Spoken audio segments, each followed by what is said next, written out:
উত্তরাধিকার সূত্রে পেয়েছি শুধু এক গুচ্ছ চাবি, ছোট বড় মোটা বেটে নানা রকমের নানা ধরনের চাবি। মা বললেন, যত্ন করে তুলে রেখে দে। তারপর যখন বয়স বাড়ল, জীবন এবং জীবিকার সন্ধানে পথে নামতে হলো।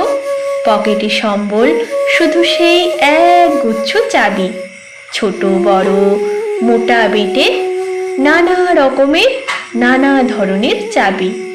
কিন্তু যেখানেই যাই সামনে দেখি প্রকাণ্ড এক দরজা, আর তাতে ঝুলছে প্রকাণ্ড এক তালা।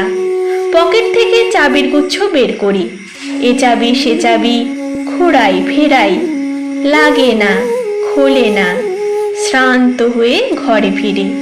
মা দেখেন আর হাসেন, বলেন, ওরে, তোর বাবার হাতেও ওই চাবি দিয়ে ওই দরজাগুলো খোলেনি, শুনেছি নাকি তার বাবার হাতে খুলতো।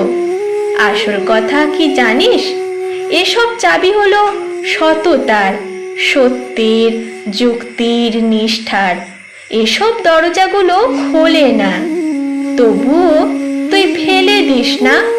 তুই যখন চলে যাবি তোর সন্তানদের হাতে দিয়ে যাস এসব চাবির গুচ্ছ। হয়তো তাদের হাতে, হয়তো কেন, নিশ্চয়ই তাদের হাতে একদিন ওই সব সততার, সত্যের, যুক্তির, নিষ্ঠার চাবি দিয়ে জীবনের বন্ধ দরজাগুলো খুলে যাবে, খুলে যাবেই।